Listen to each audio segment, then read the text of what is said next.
Nyayow siya ba kamale? Chine ba kamal nyamar. Nyayow ana banu gwate pana. Gwate chikon lat. Tala makana banu nyamar. Ana baru mujede. Dong bukorum kaje da dop. Ajeno man balar ji Nyayow. Sana gurnu butuk du kap. Sana gur butuk du kam nial. Pali ne roi kona je endiet. Shute kamal lare. Nyamar ngumde ko lat. Ke jeno kwich en kwich bianang tno yo. Bugu ni ye. Jin yen dang ro. Chu dear sina namo. Just sug ni ja.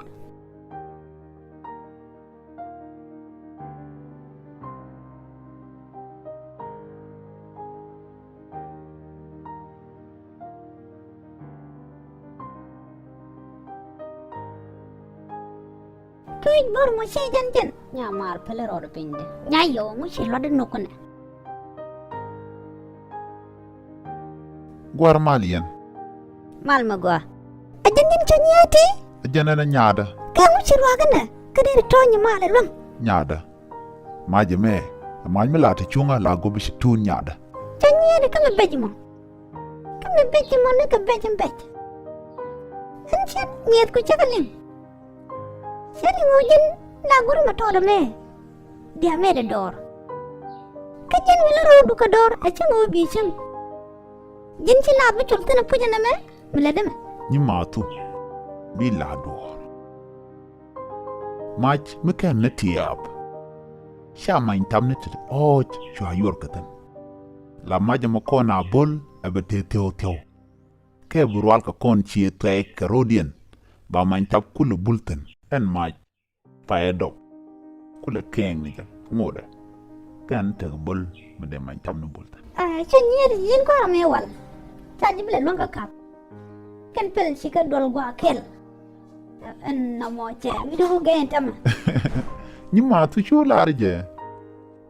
Kapel te ba le ngin tinu wale. Gwa. Chanyati kon ban karo ja tiaga.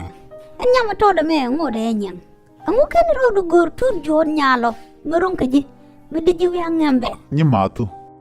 Le ketiti. Chicken bele longa nyuya. Mwenere ko de je kel de kama. Kena madi de me de lot ko mach long ko run wang. Gwada dana painat ker. Chi tu juon nyal ka de long ka let ka to. Ani jen nyam balang to do me. E jen binyen katin goro mo bu ka le do ko run wang. Mo ne ti chankel. Cha kwa jan loda. Gwa chanyede. En mande ko tich. En tama. Kura lana odi. Mai chụp chango. La bia petani nyama tot da do. Chamani wi gada ma tot. A changa jok ching, chi ja go dei benten. No ma ngulu da maka jin tama. Kadir ben ching de kula ngaju kuena tin ramade nyal de ja kuen. Kuan dien mi chit keji. Chade kene chaba ching. Ko gor na shik mu bia shik mo go. Ni masu. Ala wut mu we yer. Gwada dana wut na mai karech. Kenyam. Michi ka chub wi yer. Biken yer jek. Ja tiang ke tien. Tien mo cha piuren pinyi mi cha ganen.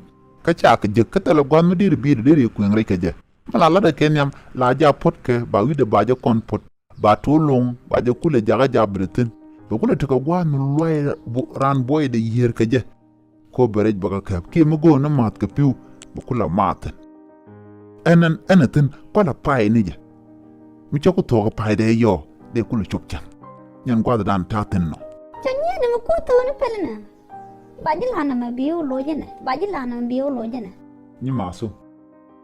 China dongo. Dumu e jan tada medan.